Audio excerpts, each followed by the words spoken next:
Hello, good morning, welcome back to Meerkat Musings. It's me, it's Ben, it's your host, of course, who else would it be? And this morning I'm feeling, well, not exactly ranty as such, but I wanted to do a prompt based a little bit upon unsolicited messages, because I have had a few of these lately, and they are largely along the same lines, but there is one which is a bit different, which I'll come to. The thrust of it is, there are people who are repeatedly trying to sell me book marketing stuff. If I share a post about my books on Twitter, for example, or Facebook, or quite frankly anywhere, it seems there is someone somewhere who they may or may not initially start out with a message along the lines of, "Oh, I really love your book. Can you tell me more about it?" And inevitably, it will then kind of flow into something about, "Oh, how do you get reviews? And would you like more reviews? And are you on Goodreads? You can do this. You can do this." And of course, all of it is ultimately about getting some money from you in some way, shape, or form. They're doing marketing packages and this, that, and the other. And, of course, it all costs money, doesn't it, at the end of the day? In some cases, we're talking, if you want a, say, one-off review, it might be that you cover the cost of someone buying your book, which isn't a huge sum of money, of course, although I'd rather they just bought the book. It's not expensive to buy the ebook. So that to me is a bit odd. And in other cases, they're talking about marketing packages and things, which, as I say, it starts out as a simple request, shall we say, for a chat, and it becomes, and the thing is, I know this is going to happen, it becomes a great big thing about, oh, if you spend, say, $300 or $400 with us, we'll do A, B, and C. And I'm just thinking to myself, if I was earning $300 or $400 extra through my book sales, I wouldn't need or want to do that in the first place anyway, because clearly the attention would be there. I mean, if I had, say, even an extra £150 a month coming in from my book sales, I wouldn't remotely consider any kind of extra marketing push, because my sales, from my point of view, would be reasonably healthy. I mean, obviously nowhere near enough to actually live on, but that wouldn't be the point. I'd be very happy with that kind of volume. I wouldn't be seeking to boost it by then spending all of that hard-earned money into some kind of scheme. And I'm not completely convinced I trust half of these schemes anyway. I mean, perhaps they do work in some cases, but I'm always a bit wary about these things which say, give us X amount of money and we'll do A, B, and C, especially when they're kind of out of the blue. Hence why I talk about unsolicited contact. It starts out flowery enough, but almost inevitably there's some kind of marketing or sales push. And sometimes they don't even start out being particularly kind of welcoming, so to speak. Sometimes it's an email which is along the lines of, "Hi Ben, did you know we can offer blah, blah, blah, blah," straight away. And I don't know where these people are finding me. Well, they're probably finding me through my website, to be fair. But let's put it out there for any such person who happens to stumble across this video. I am not the sort of person that has the kind of disposable income to spend on these ventures. And even if I did, I have a great many other priorities before I get to book marketing. Don't get me wrong, I want to market my book, I want to put it out there, I want to get sales, but I am a husband, I am a father, I have loads of other interests which kind of need to occupy more of my time than spending money on things like that. So you can send me all the unsolicited emails. You can even go as far as to text me or phone me or whatever.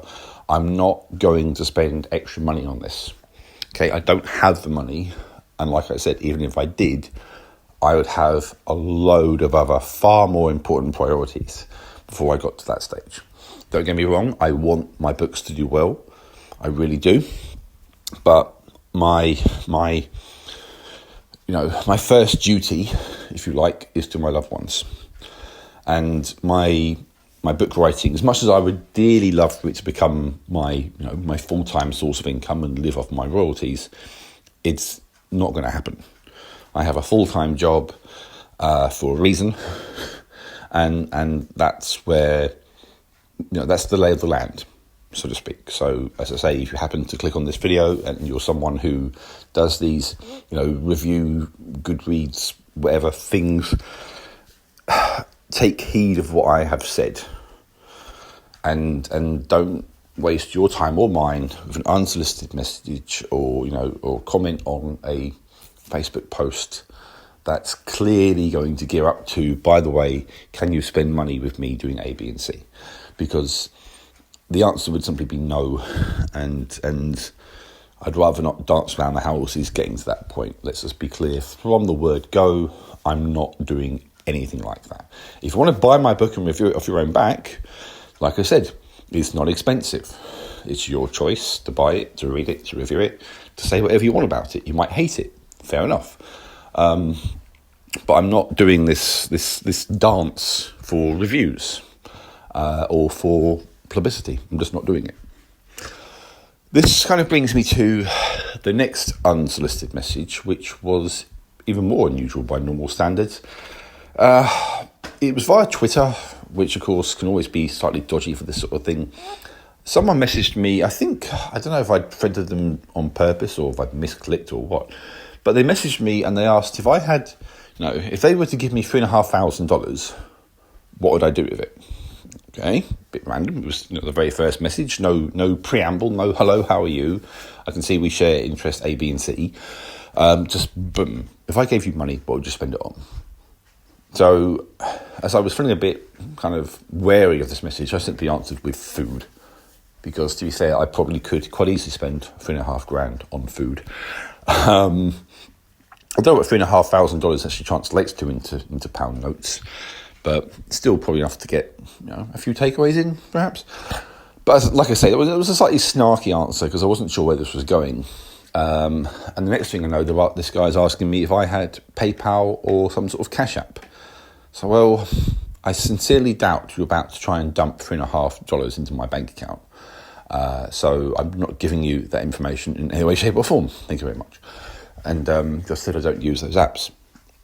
Again, it's very strange behaviour, isn't it? A completely unsolicited message to a complete stranger along those lines. And the thing is, a lot of people might be thinking, oh, wow, this person is really generous. They want to give me money. Maybe they are. Maybe they are a generous person. Maybe they're just a supremely nice guy. And they want to do something nice for a random stranger. They want to pay something forward. But every instinct I have tells me this is going to be some sort of scam or a con, and they would do something somehow to actually siphon money from you. Because as much as I want to be optimistic about people, my cynical side tells me that in these circumstances, people are out to steal. And there is no chance of me trusting such a message, not in a million years. So that's my sort of take on these abrupt and sudden contacts. If it's genuine, then I'm sure that these people will perhaps follow up in some kind of meaningful way. It's a bit like when you get an unsolicited phone call, to be fair, in some respects. If it's important, they'll leave a message. If it's not important, or if it's some kind of spam or a con, then you know full well that they won't leave a message. So in many respects, these random contacts across the web are exactly the same thing. And if you get a genuine follow-up, which appears to be of a genuine interest, okay, perhaps you can follow it up. Even if you do, always be careful. Because as much as I want to believe there are plenty of good people out there, in these industries and that kind of thing. There are also plenty of people out there who are keen to dupe you and try and make money out of you without actually offering you anything in return.